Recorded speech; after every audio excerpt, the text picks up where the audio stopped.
2006년 1월 13일 오후 12시 38분. 아르헨티나의 수도 부에노스아이레스 외곽의 한 부촌에 위치한 대형 은행 반코리오에 무장 강도가 들었다는 신고가 접수됩니다. 경찰이 곧바로 출동을 해보니까 은행의 경비원은 강도들한테 총알을 다 빼앗긴 채로 빈 총만 들고 은행 벽에 숨어 있었어요.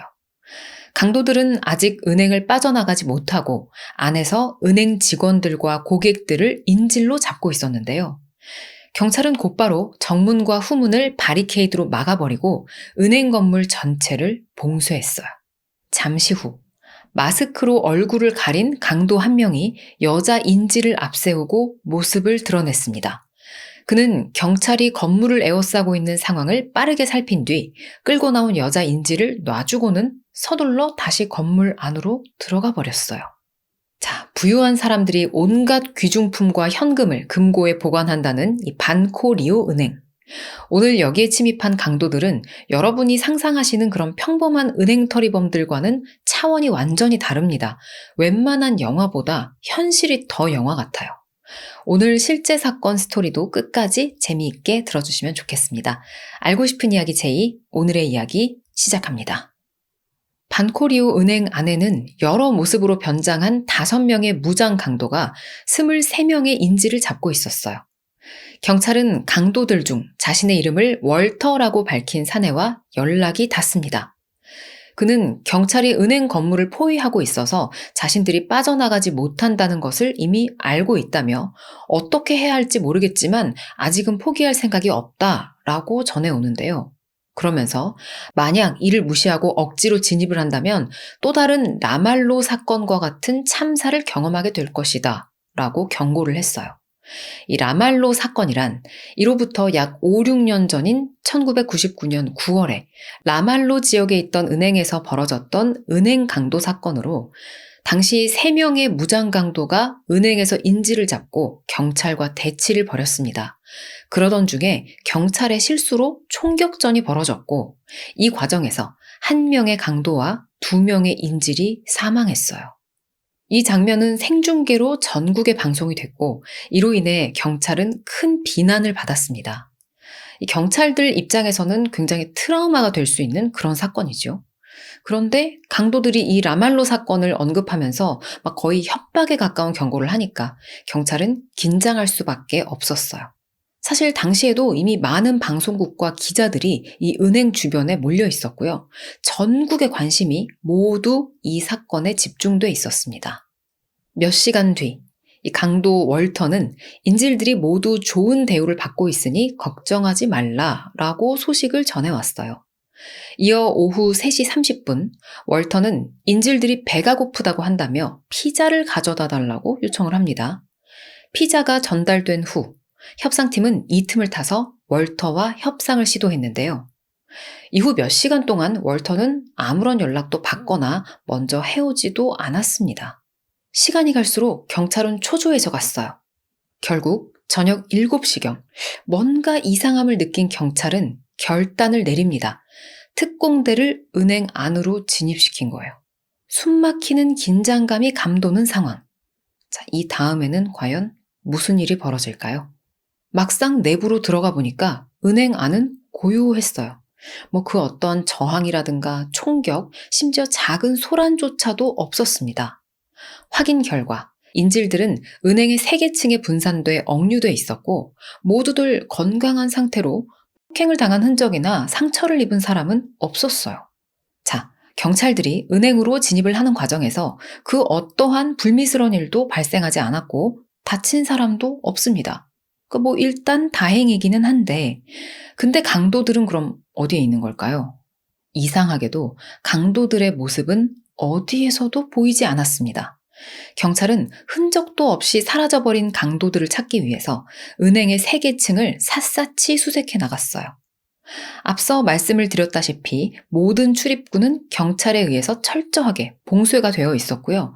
건물의 창문으로도 빠져나갈 수가 없는 상황이었습니다.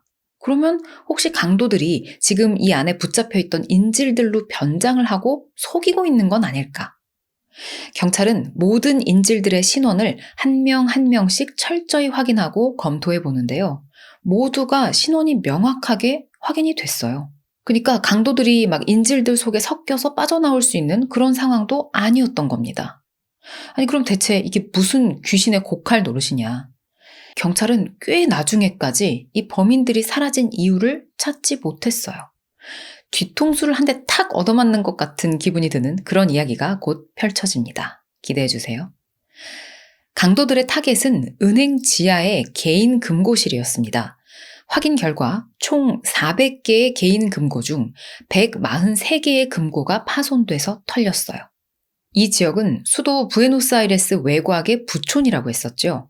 이 금고의 주인들은 상당히 부유한 사람들이었습니다.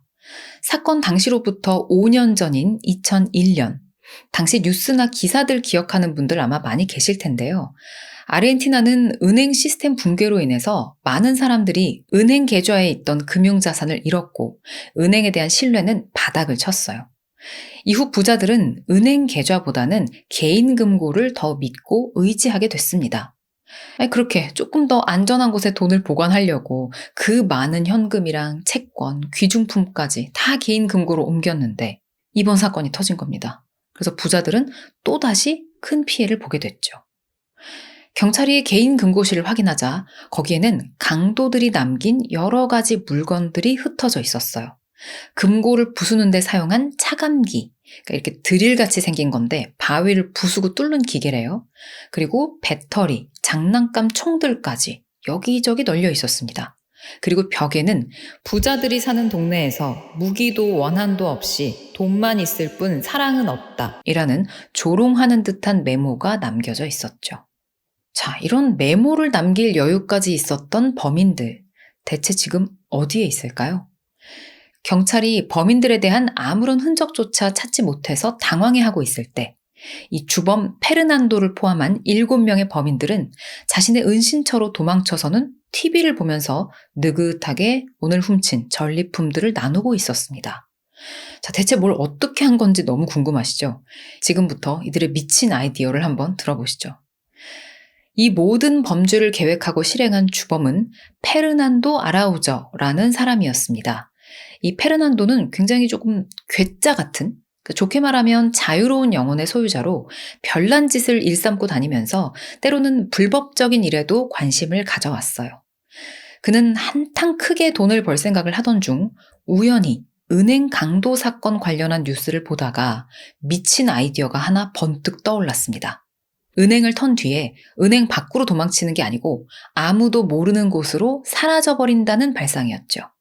이 페르난도는 기계를 다루는 능력이 뛰어난 친구 세바스찬에게 이 아이디어를 비밀스럽게 공유합니다.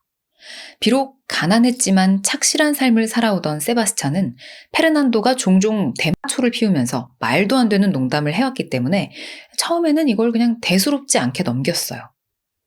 이 친구 세바스찬이 듣는 둥 마는 둥 하긴 했지만 페르난도는 은행을 털겠다는 그 생각을 떨쳐낼 수가 없었습니다. 오토바이 같은 소형 엔진 수리 일을 하고 있는 세바스찬의 재능을 어떤 식으로 자기 범죄 계획에 활용할 수 있을지를 고민하기 시작했어요. 그는 은행털이와 관련한 TV, 영화, 다큐멘터리들을 찾아보면서 아이디어를 구하기 위해 노력합니다. 그렇게 시간이 흐른 뒤 페르난도는 친구 세바스찬을 다시 찾아갔어요. 이번에는 그냥 단순한 아이디어 정도가 아니고 진짜 구체적인 계획을 갖고 돌아왔습니다. 페르난도가 전보다 더 진지해 보이자 세바스찬은 이 친구 페르난도를 경계했어요. 세바스찬은 범죄에 전혀 관심이 없었고 특히나 아무리 그래도 그렇지 은행을 터는 일은 너무 무모한 짓이다라고 생각을 했었거든요. 하지만 이 수리공인 세바스찬은 벌이가 그닥 좋지 않아서 사실 경제적으로 어려움을 겪고 있긴 했습니다. 그도 돈이 절실히 필요한 상황이었어요. 또 그 당시 기준 얼마 전에 일어났었던 은행 시스템 붕괴로 인해서 그의 아버지와 조부가 큰 손실을 본 이후로 은행에 대한 어떤 반감도 갖고 있었죠. 결국 그는 농담 반, 진담 반으로 페르난도에게 절대로 무기를 쓰지 않고 폭력도 쓰지 않는다면 내가 한번 생각을 해보겠다라고 말하기에 이르릅니다. 페르난도는 오랜 시간 계속해서 생각을 하며 계획을 다듬었고 결국 아주 대담하면서도 섬세한 범죄 계획을 수립해냈어요. 그의 결론은 터널을 사용해서 은행에 접근하고 탈출하는 것이었습니다. 그가 목표로 삼은 부에노스아이레스의 외곽 부촌 지역은 잦은 홍수로 인해 지하에 배수 터널이 촘촘히 설치되어 있었는데요. 이 터널이 페르난도 아이디어의 핵심이었어요. 그는 은행과 가장 가까운 터널을 찾아내고 정확한 각도로 굴을 뚫어서 은행 지하까지 접근을 하기로 했습니다. 그러나 문제는 은행에 설치된 알람을 어떻게 해결할 수 있느냐 하는 거였어요. 어떻게 해야 되나 고민을 하다가 그는 발상을 전환했습니다. 은행이 문을 닫은 뒤에는 이제 은행에 접근하려고 하면 알람이 막 울리니까 이 문제를 해결할 수 없다면 알람이 작동하지 않는 은행 영업시간에 진입을 하자라고 판단을 한 거예요. 진짜 대담하죠? 가짜 은행 강도 행세를 하며 은행에 들어가서 모든 관심이 그쪽으로 집중된 사이에 미리 파놓았던 지하 굴과 은행을 연결하려는 생각이었습니다. 그리고 이 굴을 통해 훔친 돈을 챙겨서 빠져나간 뒤 그 굴의 구멍을 캐비넷으로 막아놓으면 자기네들이 도망칠 때까지 경찰들은 그들을 찾지 못하게 될 거라고 판단을 한 거죠. 자, 이제 계획은 완성이 됐어요. 페르난도는 자신의 아이디어를 현실로 만들어줄 전문가들이 필요했습니다. 범죄 세계의 친구들을 통해서 소개받은 일명 닥이라고 불리는 자랑, 그의 파트너인 베토가 이 계획에 동참하기로 했어요. 이들은 1980년대와 90년대 무장 은행 강도 사건에 연루돼 그 세계에서는 정말 전설과도 같은 범죄자들이었습니다. 친구 페르난도의 설득에 역시나 범죄에 참여하게 된 세바스찬은 수개월간 배수 터널을 돌아다니면서 조사를 합니다. 그는 은행과 가장 가까운 터널의 위치를 확인하고 그 지점에서 은행까지 정확히 굴을 뚫을 수 있을지를 고민했어요. 터널에서 은행까지 정확한 각도로 굴을 뚫으면서 올라가는 일.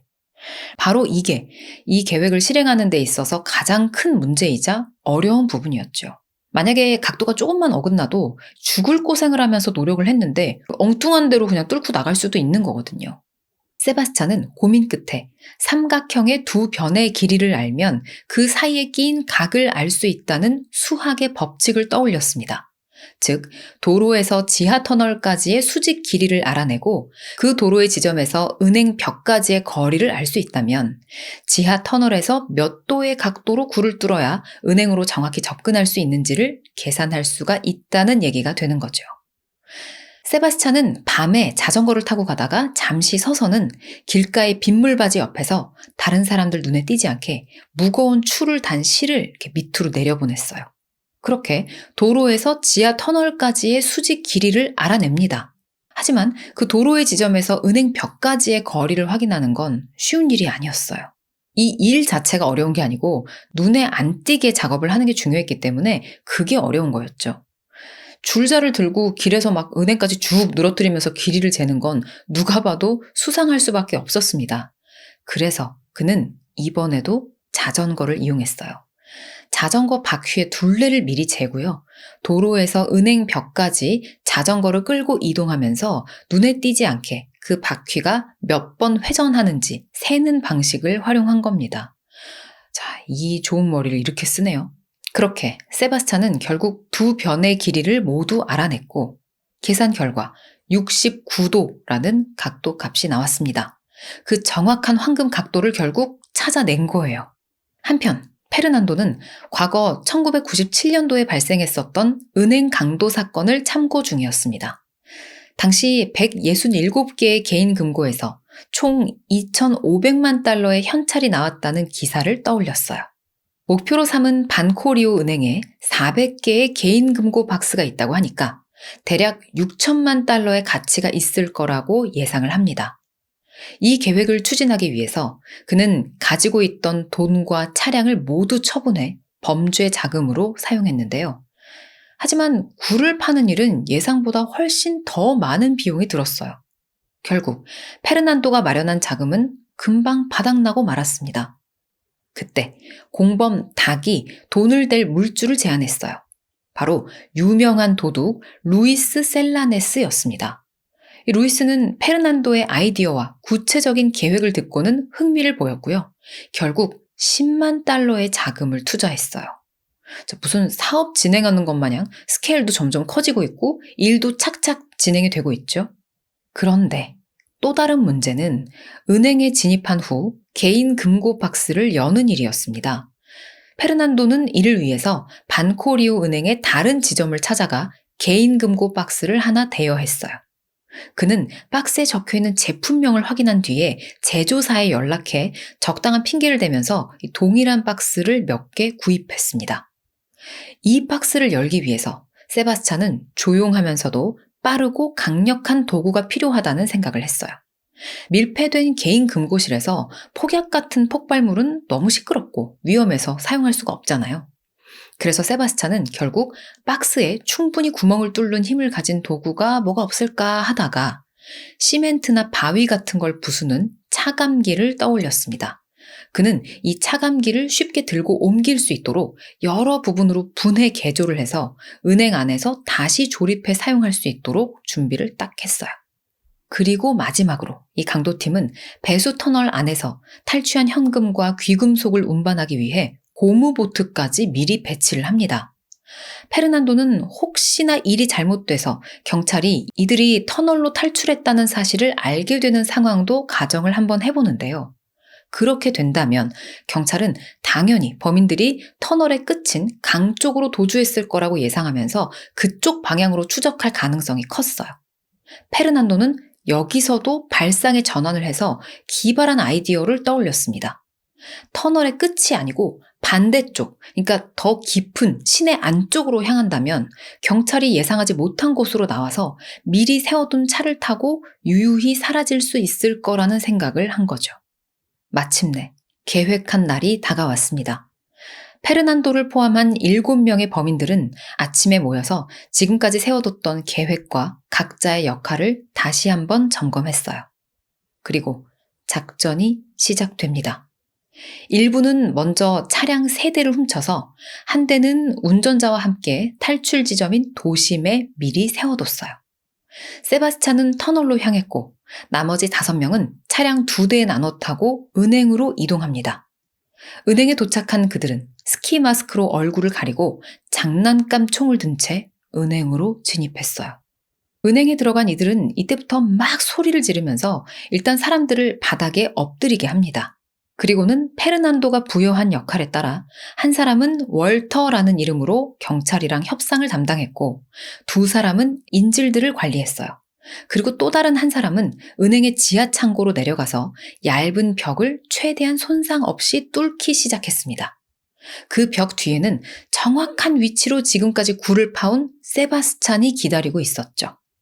범인들은 은행에 진입할 때 의도적으로 경비원을 풀어주고 또 월터가 은행 밖을 살펴보는 동안에는 여성 인질 하나를 풀어주기도 하면서 자기들이 비폭력적인 강도라는 인상을 심어주려고 노력했어요.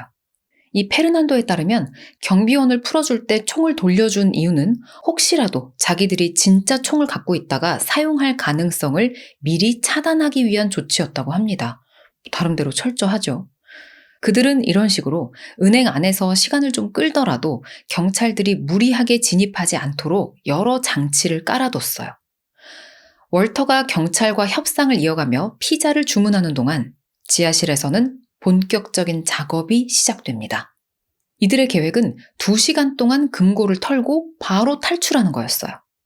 세바스찬은 알람을 딱 맞추고 차감기를 조립합니다. 그리고는 그 조립한 차감기로 금고 박스를 하나하나 뚫고 열어가면서 현찰과 보석을 가방에 쓸어 담았어요. 그렇게 2시간 동안 범인들은 143개의 금고 박스를 털었습니다. 페르난도는 경찰이 끝까지 기다려주지 않을 것을 알고 있었어요. 계획한 시간이 되자 그들은 이발소에서 모아온 머리카락을 막 여기저기 흩뿌려 놓습니다. 그리고는 스프레이까지 뿌려대면서 혹시라도 남아있을 자신들의 DNA를 없애는 작업을 했어요. 또한 사용했던 장난감 총들은 모두 현장에 남겨둡니다. 터널과 연결된 구멍이 있는 창고는 깨끗하게 청소를 해서 원래 상태로 되돌려놨죠. 그리고는 자신들이 빠져나간 구멍을 은행에서 끌고 온 캐비넷으로 딱 막아서 경찰이 창고를 통해 도주한 사실을 알지 못하게 만들었어요. 그리고 구멍 앞에는 가짜 폭탄까지 하나 설치를 해둡니다. 경찰이 만에 하나 그 구멍을 발견하더라도 폭탄이 진짜라고 생각해서 시간을 허비하도록 만든 거예요. 그렇게 터널로 내려온 범인들은 고무보트를 타고 미리 준비해둔 차량이 있는 지점으로 이동합니다. 그리고는 유유히 은신처로 가서 TV를 켰어요. 화면엔 아직도 경찰이 밖에서 대기하는 모습이 보였습니다. 결과는 대성공이었죠.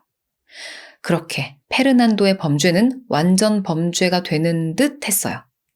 그들은 전리품을 분배하고는 조심하자라고 다짐한 후 각자 헤어졌습니다.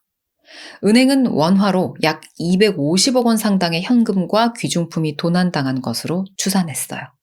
하지만 전설과도 같던 완전 범죄는 살짝 허무하게 무너져 내립니다. 이 범인들 중 한 명인 베토에게는 아내가 있었는데요. 이 아내가 남편이 최근에 행동하는 걸 유심히 보고는 그가 뭔가 심각한 범죄에 연루된 걸 눈치챈 거예요. 이렇게 의심을 갖고 있던 상태에서 TV를 보고 있는데 모든 채널에서 은행 무장 강도 사건 뉴스가 나오는 거죠. 아내는 바로 남편이 얼마 전에 집에 가져와서 숨겨놨던 가방들을 떠올립니다. 아내들 촉이 제일 무섭죠. 아내가 바로 따져 묻자 베토는 아예 그냥 친구 짐 잠깐 맡아주는 거야 라고 핑계를 대면서 절대 만지지 말라고 당부를 했어요. 절대 만지지 말아라 하면 바로 만져보죠. 아내는 남편이 없는 사이에 가방을 열어봅니다. 아니나 다를까 그 안에는 생각했던 대로 현금 다발과 귀금속들이 들어있었어요. 그녀는 남편 몰래 그 가방들 중 몇 개를 빼돌립니다. 얼마 후 집에 돌아온 베토가 가방이 없어진 걸 눈치챘어요. 아내한테 가방 어딨냐고 막 다그치니까 아내는 10만 달러가 든 가방 서너 개를 내가 가져갔어 라고 대답했어요. 베토는 그 돈 사용하면 위험하니까 가방 빨리 다시 가져와 라고 얘기했지만 그의 아내가 거부를 하면서 큰 싸움이 됐습니다. 베토는 일단 나머지 가방들이라도 다른 곳에 숨겨놓기 위해서 싹 다 갖고 나갔어요. 그러자 아내는 베토가 자기를 버리고 큰 돈을 갖고 숨겨진 애인한테 가버렸다고 오해를 하고는 화가 머리끝까지 나서 경찰에다가 이 사실을 신고해버립니다. 자, 이 한심한 부부 덕분에 제대로 된 수사조차 시작하지 못했던 경찰은 이렇게 해서 베토를 체포할 수 있었어요. 베토는 공범에 대해 발설하진 않았지만 경찰의 전화 추적과 그의 아내에 대한 신문으로 다른 범인들의 신원 또한 밝혀졌죠. 그 결과 이 주범 페르난도를 포함해 총 5명이 경찰에 검거됐습니다. 벌을 받는 것도 중요한데 일단 피해를 당한 피해자들한테 이 돈이랑 물건들을 돌려줘야 되잖아요. 하지만 이 강도들은 자신들의 몫으로 챙긴 현찰과 귀중품들을 꽁꽁 숨겨놨고 결국 경찰은 도난품의 일부밖에 회수하지 못했어요. 재판에서 주범인 페르난도는 14년형을 받습니다. 그의 친구인 세바스찬은 9년형을, 범죄 자금을 댄 루이스는 또 다른 범죄 사건까지 포함해서 14년형을 선고받았어요. 이들이 예상보다 낮은 형량을 받은 이유는 일부러 장난감 총을 현장에 두고 갔기 때문이었습니다. 페르난도는 정말 치밀하게도 만약에 잡힐 경우를 대비해서 자기들이 진짜 무기를 사용하지 않았다는 증거, 즉 자신들은 무장 강도가 아니라는 점을 현장에 드러내 놓았던 거예요. 나중에 출소 후 뉴스 매체와의 인터뷰에서 페르난도는 우리의 스토리는 행복한 결말을 맺었습니다. 우리는 모두 이 스토리 속에서 각자의 역할을 잘 해냈습니다. 라고 말하며 자신은 단순한 도둑이 아니고 범죄를 예술로 승화시킨 일종의 예술가라고 자평했습니다. 살짝 꼴값이죠. 페르난도는 인터뷰를 마친 뒤 술값을 내겠다며 지갑을 꺼낸 기자한테 손을 저으며 이렇게 말하기도 했대요. no. 이건 반코리오 은행에서 내는 거예요. 그러면서 본인이 직접 계산을 했다고 합니다. 위대한 완전 범죄를 꿈꿨던 남자의 마지막 농담이었네요. 이 사건은 이후 2022년 넷플릭스에서 Bank Robbers: The Last Great Heist, 마지막 위대한 은행털이범. 이거는 이 영문 제목을 그냥 번역한 거고 한국어 제목은 세기의 은행털이 도둑들의 고백이네요. 이런 다큐멘터리로 제작돼서 방영이 되기도 했습니다. 관심 있는 분들은 한번 찾아보셔도 좋을 것 같네요. 오늘의 사건 이야기는 여기까지입니다. 오늘 은행 강도 사건 얘기를 했는데 이게 딱 불과 일주일 전에 독일에서 크리스마스 연휴 기간에 진짜 최악의 은행 강도 사건이 하나 일어났었거든요. 독일 서부에 있는 소도시 겔젠키르헨 여기 한 저축은행 금고실에 강도가 침입을 해가지고 개인 금고 3,200여 개를 깨부수고 3,200여 개를 다 부순 거야. 그리고 현금과 귀중품 약 3천만 유로. 우리나라 돈으로 하면 501억 원 정도 된대요. 그거를 훔쳐서 달아났다고 합니다. 그리고 이 범행 사실은 나중에 좀 뒤늦게 29일 새벽에야 화재 경보가 울리면서 사람들이 이제 와서 확인을 하고 그러면서 뒤늦게 발견이 됐다는 거예요. 이제 오늘 앞서 들으신 얘기는 이게 밑에서 터널을 뚫고 들어왔잖아요. 근데 얘네들은 주차장으로 와갖고 벽을 뚫어서 들어왔어요. 은행 벽을 뚫어서 안으로 들어왔습니다. 그래서 은행 측이 나중에 체크를 해보니까 고객들이 맡긴 개인 금고의 한 95%가 파손됐다고 해요. 뭐 어떡해? 보험이 적용된다고는 하는데 100% 커버해주긴 힘들지 않나? 그리고 이번 사건으로 2,500여 명이 또 영향을 받았다고 합니다. 이게 아마 현대 독일 역사상 최악의 은행 강도 사건일 수가 있대요. 얘네들 잡혔다는 기사도 얼른 봤으면 좋겠네요. 그리고 오늘 제가 앞서서 전해드렸던 그 페르난도, 세바스찬 이 얘네들이 저지른 아르헨티나 은행 강도 얘기는 굉장히 레전드로 꼽히는 이 강도 본인들도 무슨 약간 영웅담 얘기하는 것 마냥 살짝 그런 약간 그런 느낌으로 뭔가 얘기되는 경향이 있는데 어쨌든 도둑놈 새끼들이고 꼴값이라고 생각하고요. 그리고 범행 계획 세울 때 얘기 보면은 와, 저 좋은 머리로 나 같으면 사업을 하거나 뭐 아이템을 하나 개발을 하겠다 그렇게 생각을 했거든요. 근데 그게 되게 막 비장하고 쓸데없이 막 엄청 기발하고 프로페셔널하고 철저하고 막 그렇게 착착착 준비를 해놓고는 결국에 그 강도 하나가 아내한테 걸려가지고 잡힌 게 웃음 버튼이에요. 그 왜 이렇게 웃긴지 모르겠어요, 그게. 경찰보다 더 무서운 게 아내다 이거야. 아무튼 여러분 오늘도 영상 재미있게 봐주셨기를 바라고요. 고양이 쿠키 영상에서 안 나오니까 어디 갔냐 보고 싶다 하시는 분들이 있어서 제가 지난 영상에서 왜 촬영하다 말고 밖에 가서 고양이 데리고 오기가 좀 귀찮아요 그랬었잖아요. 그래서 오늘은 제가 거실로 나왔습니다. 그리고 우리 고양이 이렇게 보여드리면서 쿠키 영상 마무리해보겠습니다. 그럼 우리는 다음 영상에서 만나요. 안녕! 너무 유연한 거 아니냐고. 폴더폰처럼 이렇게 반으로 접히죠? 안녕! 안녕!